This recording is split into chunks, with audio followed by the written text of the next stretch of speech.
Bonjour à tous, sur cette petite vidéo, nous allons travailler sur les graphiques.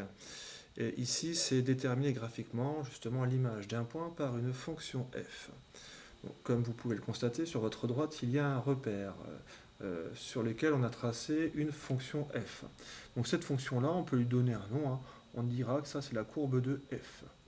D'accord? C'est la fonction dont on ne connaît pas l'expression, mais on voit la forme, elle fait une sorte de vague. Forcément, qui dit repère dit axe, et vous avez deux axes. L'axe qui est représenté en rouge, on appelle ça l'axe des x, d'accord? C'est ce qui détermine la valeur x.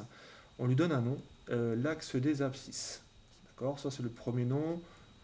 Je pense que vous avez tous connaissance de cet axe-là. C'est l'axe horizontal. On peut lui donner un autre nom, puisque généralement, des fois, dans certaines questions, on vous demande de trouver les antécédents. Eh bien, on dira que ça, c'est l'axe des antécédents. Alors, forcément, qui dit premier axe dit deuxième axe, il y a l'axe horizontal. Donc l'axe horizontal, c'est l'axe des Y. On peut lui donner un nom, hein, c'est l'axe des ordonnées. L'axe des ordonnées. On peut lui donner un autre nom, c'est l'axe image. C'est là, en fait, on va positionner toutes les images de tous nos points X, puisqu'une fonction transforme un point X en un point Y. Donc voilà, donc maintenant, dans la question, c'est déterminer l'image de 3 par la fonction f. Donc si on vous demande de déterminer l'image, c'est que nous ne connaissons pas y, mais nous connaissons x. Et x ici a pour valeur 3. Donc maintenant que nous avons connaissance de ce que nous devons chercher, donc le y, on va positionner le point que nous connaissons.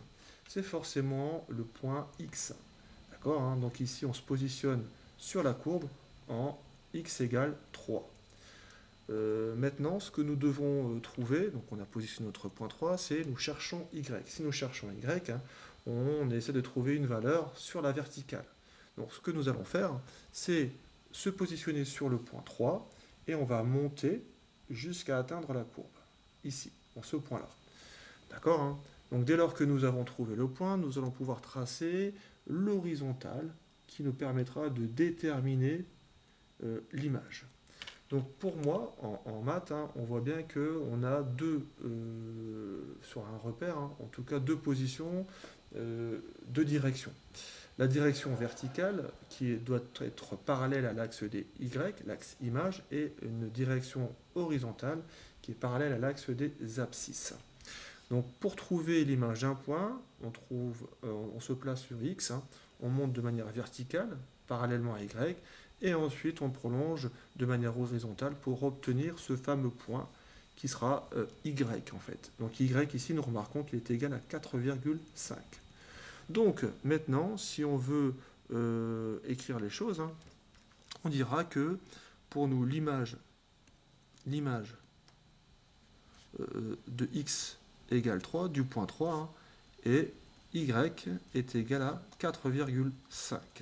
On peut l'écrire autrement en maths. Si ce point appartient à une courbe, hein, on dira que f de 3 est exactement égal à 4,5. Donc ça veut dire que l'image du point 3 par la fonction f, c'est 4,5. Voilà. Maintenant, vous savez trouver l'image d'un point à partir d'un graphe sur un repère.